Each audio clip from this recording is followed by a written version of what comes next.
I'm 30 yards below him, knock an arrow, and I hear him just clacking his jaws and huffing, ripping stuff up back and forth. And he sees me move in the alders, assumes I'm another bear, and he's defending that little patch of berries that he was like, this was mine. He'd like turn to the left, get sideways, and kind of do that thing with their head when they're like displaying, look how big I am. Go, best of my berries. I'm like, the only thing that I've got is I can just go straight at him, and hopefully he's so convinced that I'm a bear, by the time he sees me, he can't put together that I'm not. I just made a bunch of noise, clacking, woofing, and he just kind of postured up, and I could see his back swell. That was the time, and I just went straight at him and basically came up over the hill at full draw, and he's staring at me. OnX is the title sponsor of our podcast here at the Fair Chase, and it's a must-have app for all of us who love to explore the outdoors. Whether you're hunting or hiking or fly fishing, OnX gives you detailed, accurate maps right at your fingertips. With property boundaries, topographical features, and trail data, you'll always know where you are and where you're headed. You'll also likely be able to figure out where that big buck is headed to. Plus, their offline maps mean you're covered even in the most remote locations. OnX is the ultimate tool for outdoor navigation, making every adventure safer and more enjoyable. Download OnX today and explore with confidence. Hey, everybody. Glad to have you back. New episode of the Fair Chase podcast starts right now. It's early season for some of you who live out east. And for some of you who spend more time hunting out west, you're deep in your season. So glad that you're here. I got Joe on. Figured we'd swing in and kind of give you guys an update on our season so far, some of the things we're seeing, and just kind of check in. So first and foremost, hi, Joe. How are you? Howdy. I'm good. How are you? Good. Doing well. I've got stuff behind me for people who are watching, like all my camping stuff from my extended UP bear trip. And my dog was just there somewhere licking his crotch, and he stopped, which is nice it's just nice. Otherwise I got to mark this as mature on YouTube, and can't have that. He learned it from his father. That's right. That flexibility you got in the morning. That's why I do yoga every day. Yep, that's right. Well, so right now we're recording. It's September 24. We've been on actually quite a few trips already. What have you done so far this year, Joe? What trips have you been on? Started the year with Alaska, black bear, grizzly bear, and then got back and was planning on going on my Michigan bear hunt. But because of the volume of bears that we killed in Alaska, it felt kind of selfish to shoot another one, which never happens. I've never had that feeling in my life where like, oh, I did so well here, I shouldn't continue that. But we killed 4 bears in Alaska, and the September timeline was already like really, really tight. And you had a tag that you were kind of following up on those baits. I'm like, this probably makes more sense for me not to do this, to leave the baits kind of untouched and fresh for you. It gives someone the opportunity to kill their first bear, which they did, and gives us the chance to get out to Colorado for our mule deer hunt a little bit faster. So turned my tag back in, went out to Colorado with Lex for her mule deer tag. Got on a ton of really big deer. Just didn't quite put it together, missed one. She had killed Miriam with a bow, and then the other guy that we were hunting with killed a 5x5 elk.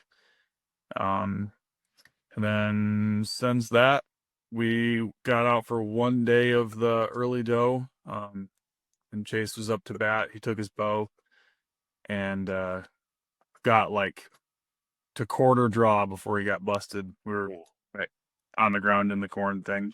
So He's a master of corn ambush. He is a child of the corn. So yeah.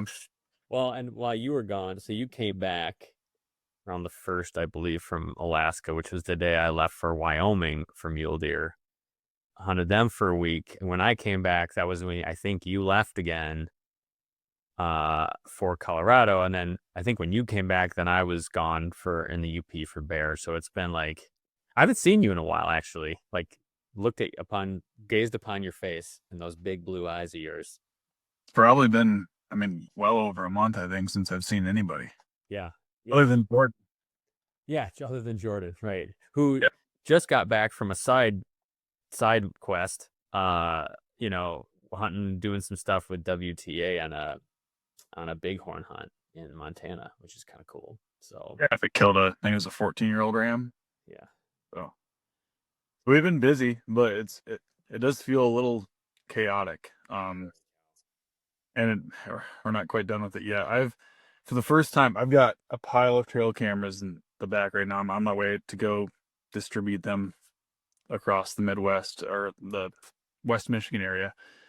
And I am looking for, as gay as this sounds, I am looking forward to whitetail season more than I ever have before. Yeah, I get that. Which, Well, there's a lot of whitetail hunters that listen, so just, easy with the gay talk, in comparison to other things, I think it's quite gay. But uh, I am looking for. It's what I do the most of. It's what I definitely enjoy it all year. But I never look forward to it. Like, all right, here's October. It's time to start deer hunting. Like more like it's a ritual than something that I like Mm, get kept up and look forward to. And I have a very like childish anticipation for shooting does this year. good. This episode is brought to you by 2O Gear, innovators in technical hunting clothing. 2O is a newer company. It's based right here in Michigan, and whether you're hunting elk in the mountains or chasing antelope in the plains or traipsing through swamps after that ruddy buck, 2O has you covered with premium jackets and pants, merino wool layers, everything you could possibly need to stay comfortable in the woods. Their products are engineered for functionality and durability, ensuring you stay protected in any conditions. Plus, their camo is really effective. We're big fans. So don't take our word for it, though. Go to 2ogear.com and check it out. Good. Yeah. Yeah, it's good. I like to hear that. In fact, I don't think I've ever purchased this many tags in my life. You just went and got them. Did you max out? We all maxed out. Did you really? Made it's I've never cute. done that. Oh, That's so They should give you a discount for buying them all at once. they give you the sportsman discount, but like I never remember to do that. And I always have to buy like my fishing license and my hunting license in the spring. And I'm like, I'm not gonna worry about deer tags right now. And I should just buy all this stuff that day. But got my bobcat tags too. So I gotta get mine. I gotta buy mine. I have to apply or buy or whatever. you don't even have to buy them, you just have to get the harvest ticket. Yeah, because I would, those guys that I was, you know them, those hound guys up north. I would love to. I was talking to him about running bobcats this winter. I think that'd be a riot. Yeah. Um, They're in a good area for it too. yeah, yeah. No, I actually was proud of I thought I was doing good because I went and I bought my combo license and one extra doe tag. And usually I just buy the combo license, and then I'm out there. I'm like, I'm not gonna shoot a doe now because I don't want to use one on, use one of the combos on a doe. So I thought I was good, but that's nothing compared to just maxing out right off the bat. I've just decided like I'm gonna try to increase my protein intake this fall because I got like ever since Alaska. I don't know if it's just like work stress and like being gone a lot, but man, I got skinny. Did you? I need to 12 start bones, man. What are you, only 220 now or something like that? probably right around there, and I'm gonna start just shooting deer and like eating the whole backstrap in like a week, or both backstraps in a week, Yeah. and just kind of get back to my roots a little bit because I used to do that all the time and I felt great. I'm like starving for time eating Big B sandwiches and shit. It's just not good. It's not right. It doesn't fit you. That's how we will typically do it in the Zanster household. It's like you shoot a deer and like it's actually crazy with I have a family of 3 people. You can go through a deer so fast because like 2 weeks it's gone. Like if you're really going after it. Especially if you're like doing the shoulders and the tin pan and stuff like that. Then it rips, yeah. Basically, then you're just devouring backstraps and you've got a little bit of grind off the neck or a roast off the neck. Do both of the shoulders up front and the barbacoa deal or whatever you want to do with that. Have you ever done that? Done the barbacoa thing? Oh yeah. Yep. Done that with bear too. Oh, it's It is the way. Yeah, actually, so I'd mentioned I've been on this bear hunt, which um, I anticipated being like a 2-day hunt. It should have been, and just between me screwing up and things, it was like things like I get there and you're right on the edge of Central and Eastern time zone, and so the first night I'm laying all excited. I hardly slept that night. I was all excited for getting up and shooting a bear. I was going to go out for light and set my alarm, and it goes off, and you're texting me at that point. You're like, "Why aren't you in the tree?" I'm like, "So my phone had switched to Central, and I never made it stay on Eastern, and so it rang an hour after light, which of course I had that one bear on camera where I would have shot it right then, and then between wind and no shot or bear coming in from behind me out of a place I had not anticipated." Things weren't going good over bait. And then I found guys with dogs who offered to take me just as friends through you, actually, Joe. And anyways, I've been messaging them this week because they've got a 3rd season tag that opens tomorrow, but they're trying to still get me to come back up and chase bears. And so Laura's been like, "Hey, what if you did?" So there's a chance that my bear season isn't over yet. Yeah. I mean, if you can get back up there and fill it, I definitely would. I've seen more like people posting that second season was good this year, better than usual. Yeah. And if they've got a bait that's still got bears going into the third, which I guess is today or yesterday. No, I thought it's the 25th. 23rd, 25th. I don't remember. Oh, either way, it's sometime this week. Yeah. So Yeah. So I'd like that. Bear. We are very out of bear meat. It's been a while. Hunters, when you're gearing up in the field or at home, you need tools as tough as you are. Tecton, a family-owned company from Grand Rapids, Michigan, makes hand tools with classic design and top-notch function. Perfect for pros and weekend warriors. Their sockets, ratchets, wrenches, screwdrivers, pliers, and organization systems are built to last. Tecton's growing, and it's hiring for roles in manufacturing, engineering, software, marketing, and more. Check out Tecton.com to shop tools or apply. And so, yeah, we'll see. But mule deer for me was good, fun. I loved it. Had a blast. Brought a buddy to a place that I had some information on going in, but got there and was told by one, like I get there, one guy's like, "Oh man, the deer numbers are terrible out here right this year." And whenever I hear that, I just assume it's a lie.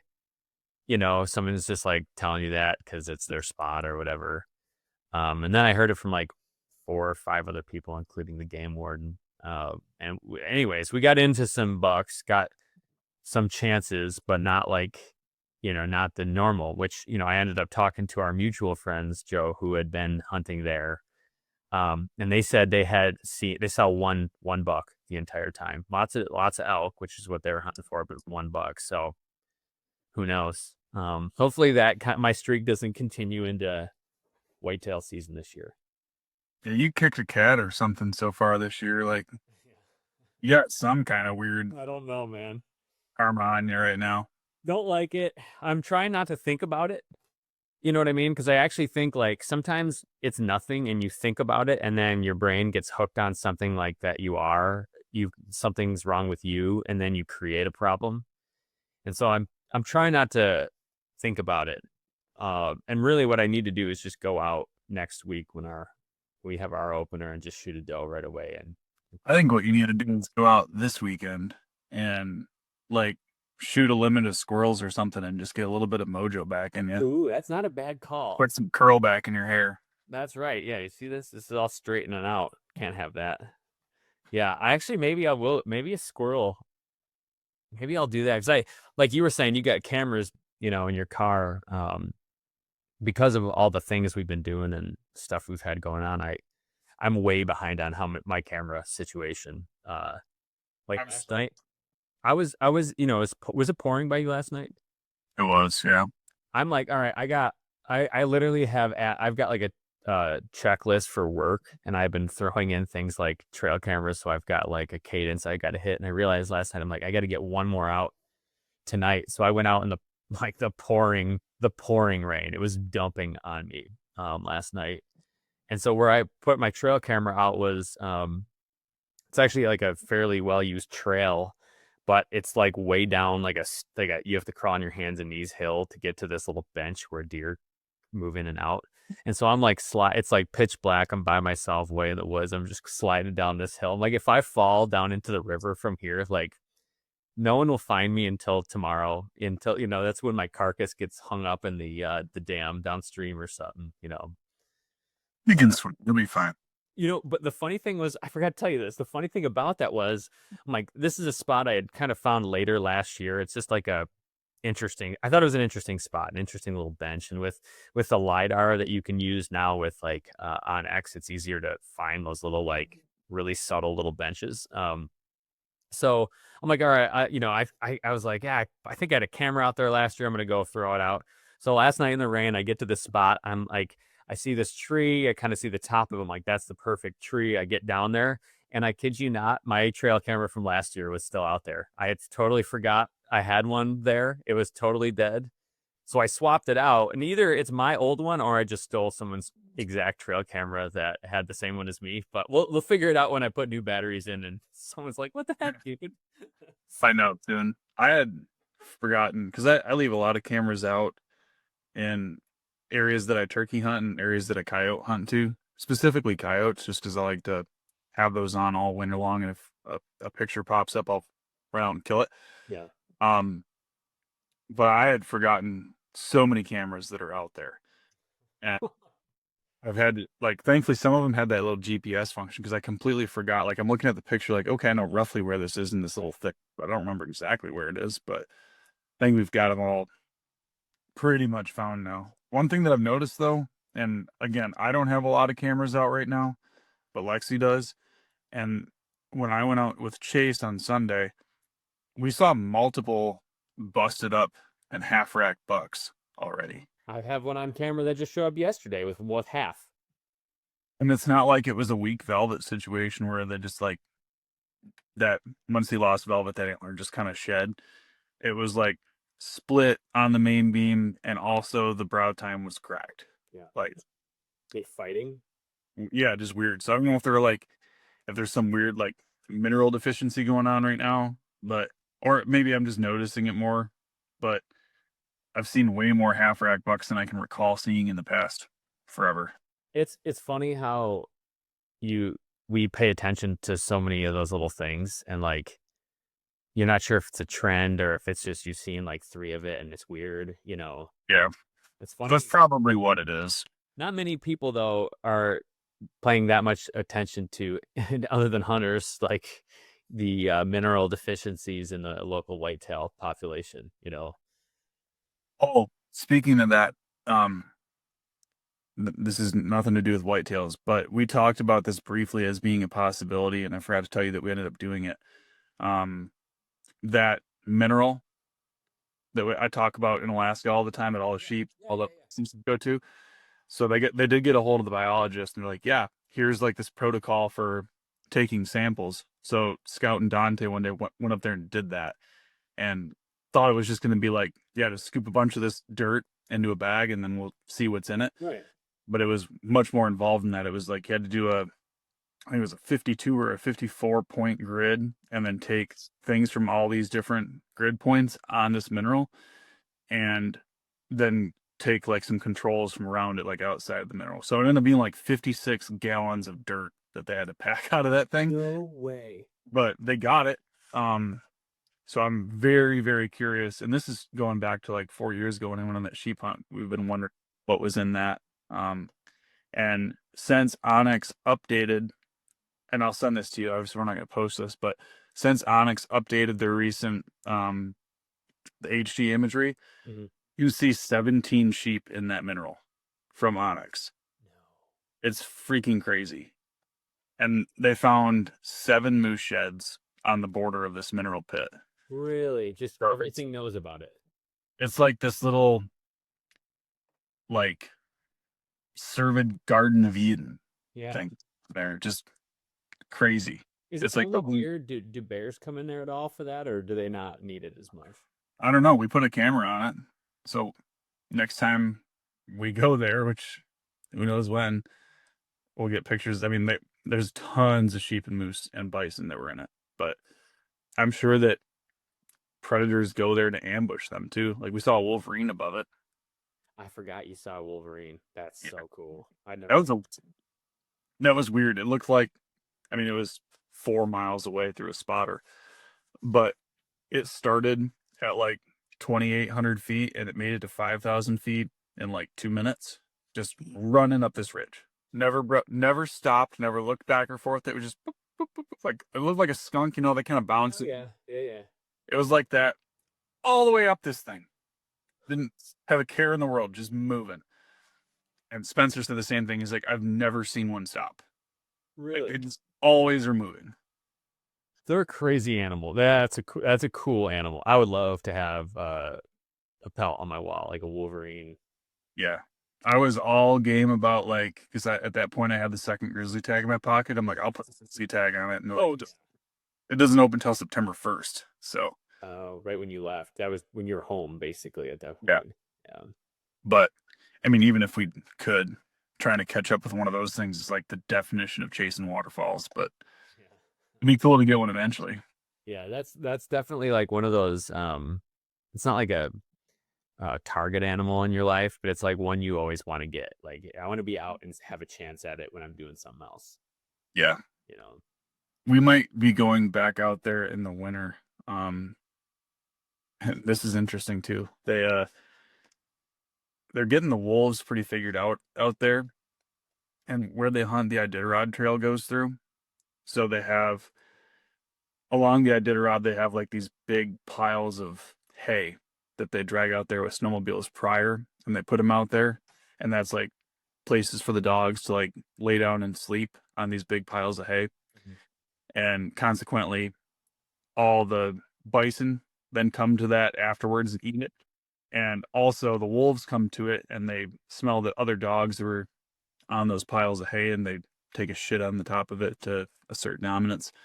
But he's like, I think we should come out here in the wintertime, do a trap line for wolverines and wolves kind of along that thing because like he's like, you'd be amazed how many wolf tracks just funnel right to the Iditarod Trail. Right. Wow. A fact. Um, so That'd be sweet. he actually called right before I got on with you. I'm gonna try to get that figured out. Yeah, get some. That's an interesting. That would be. I would love to do that. That's sweet. Yeah, they just got out of the field today, and they went 7 for 8 on moose, and they killed two like stupid giants. Really. Yeah, I Yeah, was gonna say they were out for. That's the mostly their moose camp where you spend a lot of your time, right? they call it the moose camp, because that's where the original guy that hunted that area in the 60s and 70s, that was his moose camp. Mm. Um, now they don't moose hunt out of that camp at all, just because they've changed patterns quite a bit, and they actually go northeast about 7 miles is where they have their new moose camps with different names. But they kept all the names the same since the original owner John named everything, and they just kept everything. That's cool. Yeah, you got to Mo- do that. Moose camp is more just like the overall base camp that feeds all the other little auxiliary camps around the area. That's where you like sign your name and stuff, and Correct. Yeah. oh, with celebrities that you can't mention because they're sworn to secrecy, right? There's like some celebrity names on those walls, something like that. Yeah, they had a few guys on there that didn't want to be, they were like Hollywood dudes that didn't want to get out there, that they were hunters, and then they had some that were like, uh, I'm not a football guy, but some famous guy that played for the Broncos, I think, is there. I remember his name. One Elway. I don't think so. That'd be well. You can't stay online anyways. You get in trouble. I don't remember who it was, but he played for the Broncos and he was very well known, but I don't know. Nice. And then Oprah's HVAC guy. Wow. I mean, you do Oprah's heating. You know, He's a killer. is he? He goes there a lot. He's a That's- very interesting guy. she must pay pretty well if he's there a lot. I got to imagine. Yeah. Uh, I wonder what her HVAC situation is. It's got to be complicated, I would imagine. Based on the few stories that I was told, I think everything is quite complicated. But yeah, You know, her name was supposed to be Orpa, and her mom misspelled it. Did you know that? I did not know that. Orpa. I say, Orpa. Well, Orpa is in the Bible in the Book of Ruth, and it was supposed to be named after Orpa. So she was misspelled and became Oprah. So, interesting. well, obviously we've been doing a bunch of hunting, but the big thing is this bear hunt, which we're turning into a film and doing a whole bunch of stuff out of. So everybody listening will probably hear and see quite a bit more about this epic bear spree that you went on. I think Yeah. maybe it's fair to call it that. Yeah. Do you want to touch up any of that at this point, or? How about this? We'll keep this, we'll keep this podcast. We'll do short, and I don't want to give away any details, but maybe like an overview of like what you did, where you went, and then the details and stuff we'll get into when we roll the film out and get closer with podcasts and stuff. Hunters, listen up. Latitude Outdoors builds gear for the mobile hunter. Their saddle hunting systems are designed to cut weight, not performance, so you can cover more ground and set up fast, wherever the hunt takes you. From dense hardwoods to open ridges, their mobile-focused gear keeps you efficient and adaptable. Check out their full range at latitudeoutdoors.com. Okay.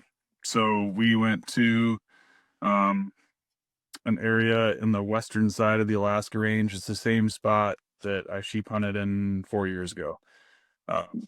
Same outfit, same guys, same trucks, and all the familiar things from that film.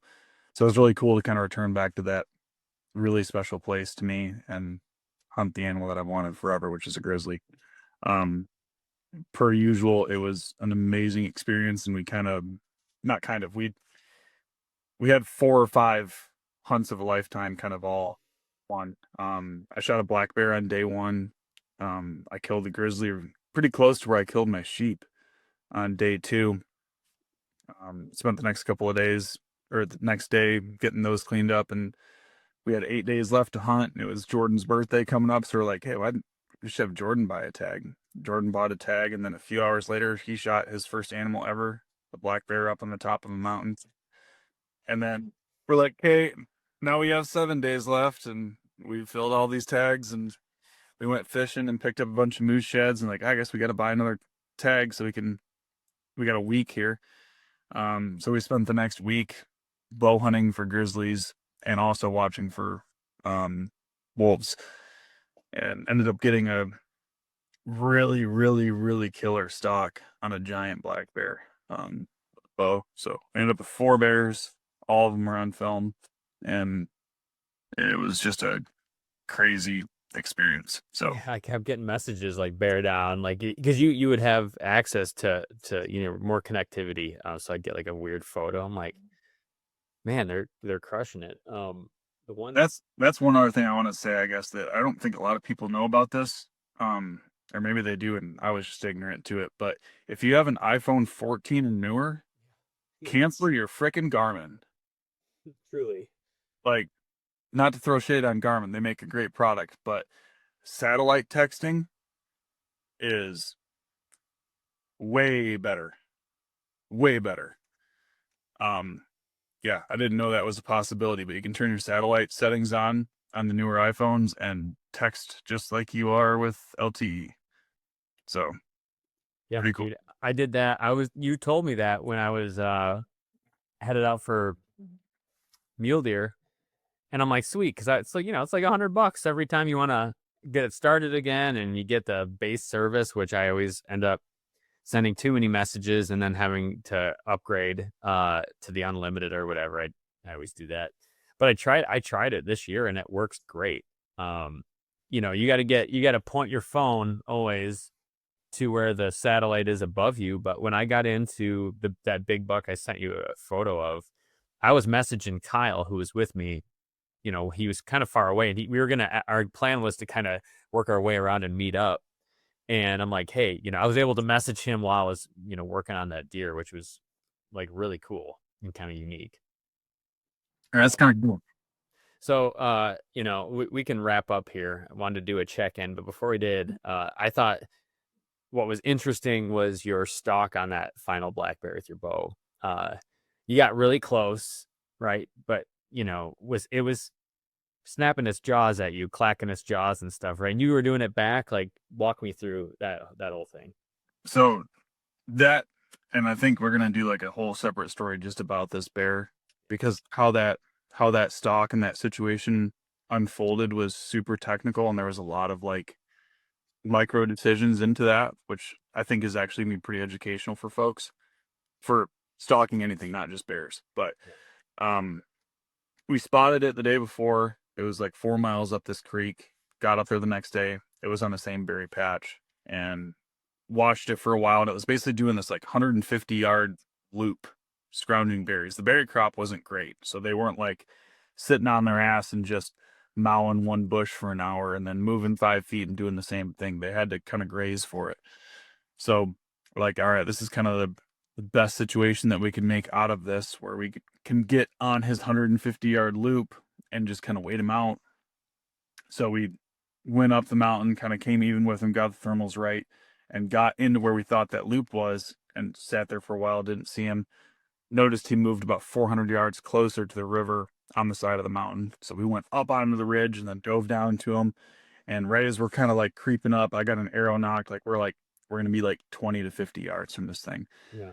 We looked down on the bottom. He was crossing the bottom of the river and coming back up the other side that we just glassed him from, and just like effortlessly loses 1,000 feet, gains 1,000 feet, and he's feeding on blueberries where we just were.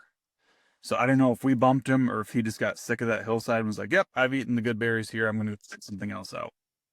So I left Jordan and Scout, the guide, there, because from as the crow flies, he's only 400 yards away. Right. Um, but I'm like, I'm just gonna dive down here light and fast, and then come up. And I gave Scout 2 of those Kafaru like zip out little organizer pouches. I'm like, hold up the gray one if it's good, hold up the orange one if I spook him. So I bomb down this hill, which is basically just like a controlled fall through the alders and the shale. Get to the bottom, and I'm like looking on Onyx. I'm like, okay, I'm right below him. The wind is doing this. So I'm gonna come up from the left side of the draw, and I'm like sprinting up this thing, trying to get up there before he moves again, because he seemed pretty committed to that one spot. And come through the alders, and I come out and I can peek back where I can see Jordan and Scout up on the opposing hill. And I'm looking at them through glass, and both the spotter and Jordan's long lens are faced directly at me. And I'm looking at them through stabilized binos. So I'm like, okay, I'm sure they're focusing on the bear with the camera. Right. And I don't see like any profile of his lens articulating one way. It's just a perfect boom circle. So I'm like, okay, they're pointing right at me. And I pull my glass down. I kind of do like the shrug motion like this to Scout. And he goes, 30 yards above you. I'm 30 yards below him. So I'm like, all right, sweet. Knock an arrow. And I come up and I hear him just clacking his jaws and huffing, ripping stuff up back and forth. And I can see him, but it's so steep uphill and there's so much alder and brush in the way that I can't shoot. But I range him, and it was 22 yards by the time I actually saw him. And he sees me move in the alders, can't smell me, but assumes I'm another bear. And he's defending that little, he found a good patch of berries that he was like, this was mine. I'm not giving this up. I'm not moving from it. So I kept like snapping twigs and kind of huffing back at him. And every time I did that, he'd like turn to the left, get sideways, and kind of do that thing with their head when they're like displaying, look how big I am. Don't mess with my berries. This is how big I am. And so I drew back, and I'm like trying to find a hole through these alders and trying to get more above them than a hole. And it just wasn't panning out. So I'm like, the only thing that I've got, I'm wearing a black hat, this hat. I'm like, the only thing that I've got is I can just start clacking and woofing and just go straight at him. And hopefully he's so convinced that I'm a bear, by the time he sees me, he can't put together that I'm not. So I just made a bunch of noise, clacking, woofing, and he just kind of postured up, and I could see his back swell. And now's the time, and I just went for it, went straight at him, and basically came up over the hill at full draw, and he's staring at me and shot. And after the fact, I ranged, it was 9 yards. I shot him, but it was straight uphill. So on the video, it's like this, and it looks like it's so much further, but it was like right below him. So when you're like, I can't get a shot, I need him to stand up. You're like, I'm gonna make a move straight at him, more aggressive. He was standing up. It wasn't that he was standing up. It was just the how steep it was and how much blueberry brush and tundra and alders there was in between me. I got to full draw on him, but I can only shoot him like I could see from the very, very top of his lungs up. Sure. All I could see to shoot. Um, and maybe I could have seen more, but like the angle of where my arrow was just wasn't gonna fly. So I'm like, I just need to bomb straight at him and hope that he's so convinced that I'm a bear that I don't spook him. It was kind of it was a really ballsy move, but it paid out big time. That's cool. I mean, and you're right that there's a lot of technical stuff that we definitely need to cover and show, because there's a lot that goes into that with knowing knowing the environment, knowing bear biology and bear how they act. It goes into all just those quick decisions that you make. It's like, all right, and how, clearly you covered at least 10 yards if you were started at like 22 and ended at 9. So you moved a good ways up a hill right at this thing who's posturing at you. There was one other time that I came around like the edge of this alder and I couldn't see him, but I could see the bush he was next to, and I ranged that, and it was 16.